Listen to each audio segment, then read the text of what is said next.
À la dimension festive du Congrès des écans d'Amérique, on a associé un volet réflexion autour des enjeux de la renaissance du peuple écan pour sa survie sociopolitique et économique.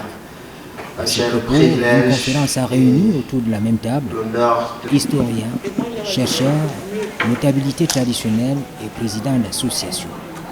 Nous avons foi qu'avec cette conférence, nous allons sensibiliser les gens autour de la thématique, leur donner une espèce d'histoire, un aperçu sur l'histoire, la culture et les défis que le peuple écan vit en ce moment, avec objectif d'identifier les obstacles majeurs au développement des écans sur le plan sociopolitique et économique. Nous allons certainement passer à une discussion stratégique pour voir dans quelle mesure nous pouvons revitaliser l'identité écan et assurer notre place dans ce monde extérieur. Historiquement, il est établi que le peuple écan, groupe ethnique bantou, se retrouve au Cameroun, au Gabon, en Guinée équatoriale, au Congo et à Sao Tomé et Principe. Un peuple éclaté qui cherche ses marques. La question des peuples écan et assimilés aujourd'hui fait résurgence parce que en réalité, historiquement, nous sommes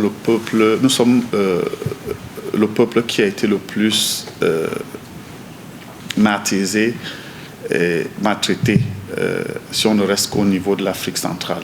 C'est l'un des grands peuples. Les Français, quand nous lisons les archives aujourd'hui, disent que c'est des irrédentistes. Nous étions têtus, nous organisions toutes les rébellions contre eux. Et cela se note par l'onomastique que nous avons à partir de nos villes, nos villages, nos rivières. Par exemple, quand on dit Olembe, on a Olembe à Yaoundé, on a Olembe au Congo, on a Olembe au Gabon. Pourquoi? Parce qu'en réalité, c'était des bases militaires où on postait des guerriers pour l'Umbe, comme on dit, pour observer ce qui arrivait. Tout ceci a un sens. Quand le président de la République, son Excellence Paul Biya, décide d'aller construire un terrain de football à Olembe, il y a toute une symbolique dans cela. Et pour cela n'a pas été facile. On nous a déplacés. Il y a des boulots qu'on a pris au Cameroun, qu'on est allé installer en Namibie. Il y a une semaine, on apprenait qu'un frère du président Paul Biya Yezum a été nommé président de la Cour constitutionnelle de Namibie. Donc c'est ce que nous avons subi. C'est-à-dire que parce que nous étions tellement des guerriers, on se battait et ils ont tout fait pour nous étrangler. Et cela a un impact sur nous aujourd'hui.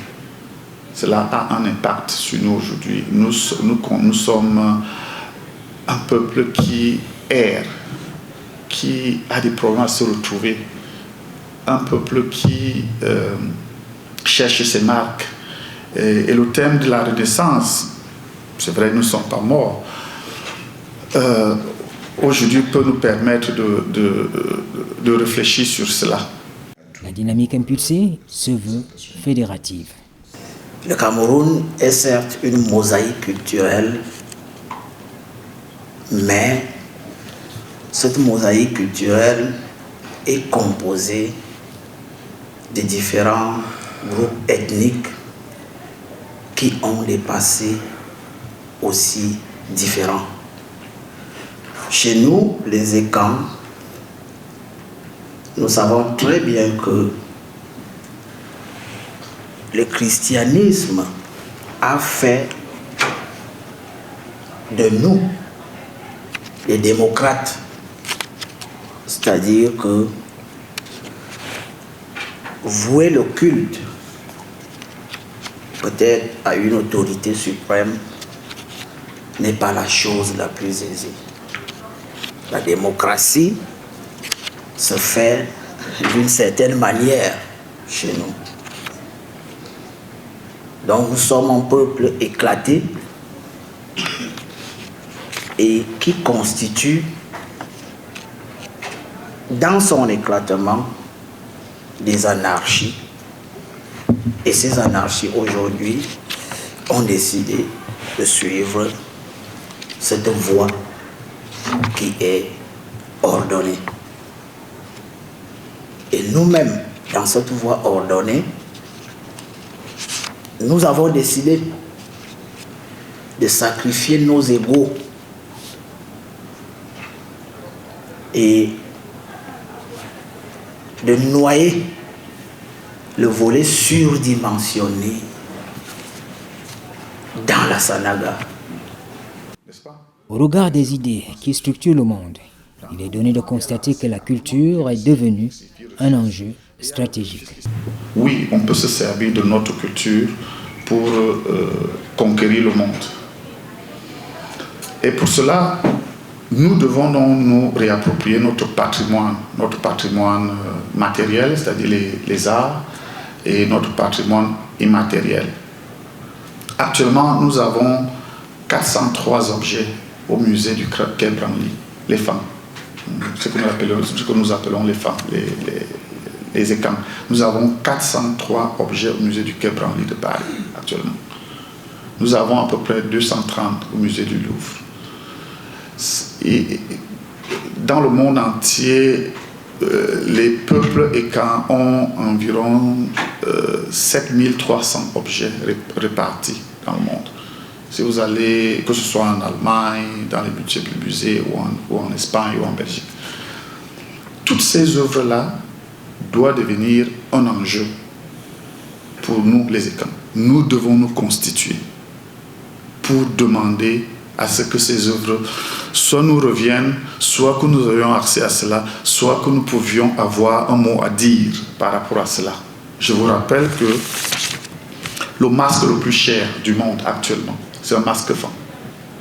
Il a été vendu à Montpellier il y a à peu près 6 mois à 5 250 millions d'euros. Donc nous avons la ressource, nous devons nous organiser. Nous devons nous organiser pour pouvoir aller chercher ce qui est en nous, répertorier tout cela et faire en sorte que nous puissions vendre notre image. Sur le plan immatériel, nous avons la connaissance, nos contes, nous avons la philosophie. On pourrait le dire à l'écoute des intervenants à cette table ronde. L'on est dans un cas de conscience collective. Face aux défis de l'heure, les écans ont décidé de s'unir physiquement et spirituellement. La perfection n'étant pas de ce monde, nous devons tout simplement capitaliser ce que chacun de nous a de positif, comme atout, afin que nous nous mettions ensemble pour la construction de ce grand projet, qui est d'ailleurs un projet porteur, qui est un projet parlant.